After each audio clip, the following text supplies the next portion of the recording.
बहुत समय पहले की बात है। खुनिया गांव के 8 से 10 लोगों की एक मंडली दर्शन हेतु एक काली मंदिर में गई थी।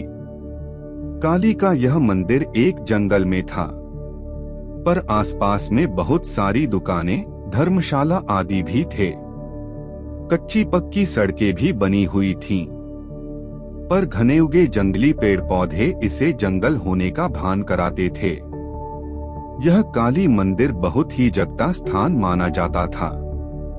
यहाँ हर समय भक्तों की भीड़ लगी रहती थी, पर मंदिर के अंदर जाने का समय सुबह 8 बजे से लेकर रात के 8 बजे तक ही था। भक्तों की उमड़ती भीड़ को देखते हुए मंदिर में मुख्य दरवाजे के अलावा एक और दरवाजा खोल दिया गया था, ताकि भक्तजन मुख्य दरवाजे से दर्शन के लिए प्रवेश करें और दूसरे दरवाजे से निकल जाएं।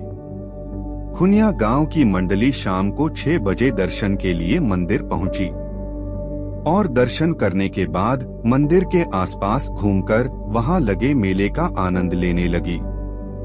मेले में घूमते घामते यह मंडली अपने निर्भयपन का परिचय देते हुए जंगल में थोड़ा दूर निकल गई। रात होने लगी थी। मंडली का कोई व्यक्ति कहता कि अब वापस चलते हैं, कल दिन में घूम लेंगे, पर कोई कहता डर रहे हो क्या, इतने लोग हैं, थोड़ा और अंदर चलते हैं फिर वापस आ जाएंगे। ऐसा करते करते यह मंडली उस जंगल में काफी अंदर चली गई। रात के अंधेरे में अब मंडली को रास्ता भी नहीं सूझ रहा था और न ही मंदिर के आसपास जलती कोई रोशनी ही दिख रही थी। अब मंडली यह समझ नहीं पा रही थी कि किस ओर चले। खैर, मंडली के एक व्यक्ति ने अपनी जेब से माचिस निकाली और झोले में रखे कुछ कागजों को जलाकर रोशनी कर दी। रोशनी में उस मंडली ने जो कुछ देखा वह बहुत ही भयावह था। आसपास कुछ नर कंकाल भी नजर आ रहे थे और पेड़ों पर कुछ अजीब तरह के डरावने जीव जंतु इस मंडली को घूरते नजर आ रहे थे। अब तो इस मंडली के सभी लोग पूरी तरह से चुप थे। कोई कुछ बोलने की हिम्मत नहीं कर रहा था, पर हाँ, वे लोग धीरे धीरे एक दूसरे के काफी करीब आकर चिपक गए थे।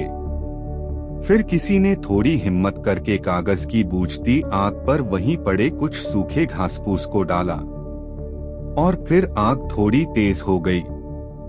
मंडली ने मन ही मन निश्चित किया कि अभी कहीं भी जाना खतरे से खाली नहीं है, क्योंकि वे लोग रास्ता भी भूल गए थे और उन्हें समझ में ही नहीं आ रहा था कि किस ओर जाएं।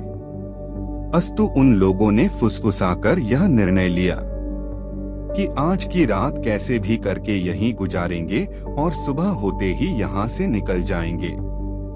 चूंकि ये लोग गांव से थे और इन लोगों का भूत प्रेतों से कई बार पाला पड़ा था, इसलिए थोड़े डरे हुए तो थे, पर इतना भी नहीं कि ये डरकर चिल्लाने लगे या भागना शुरू कर दें। इस मंडली ने हिम्मत दिखाई और धीरे धीरे करके आग को और तेज करने लगी, क्योंकि अब इस मंडली को लगने लगा था कि जरूर यहाँ कुछ बुरी आत्माएं हैं और वे इस मंडली को अपनी चपेट में लेना चाहती हैं। पर वहाँ की आबोहवा देखकर यह गवई मंडली पूरी तरह से डर गई थी और अंदर से पसीने पसीने भी हो गई थी, पर इस डर को चेहरे पर नहीं लाना चाहती थी, क्योंकि इनको पता था कि डरे तो मरे और डरे हुए लोगों पर यह बुरी आत्माएं और भी असर करती हैं। मंडली के कुछ लोग एक दूसरे का हाथ कसकर पकड़ लिए थे और पूरी तरह से सतर्क थे। कुछ लोगों ने हनुमान चालीसा आदि पढ़ना और हनुमान जी को गोहराना भी शुरू कर दिया था, तो कुछ लोग उस जंगल की काली माता की दुहाई दे रहे थे। अचानक एक भयानक आत्मा उनके सामने प्रकट हो गई और रौद्र रूप में अट्टहास करने लगी। उस समय का माहौल और भी भयानक हो गया। अब इस मंडली के पसीने चेहरे पर भी दिखने शुरू हो गए थे। चेहरे लाल होना शुरू हो गए थे और ये लोग और कसकर एक दूसरे के करीब आ गए थे। आगे की कहानी पार्ट 2 में सुनिए।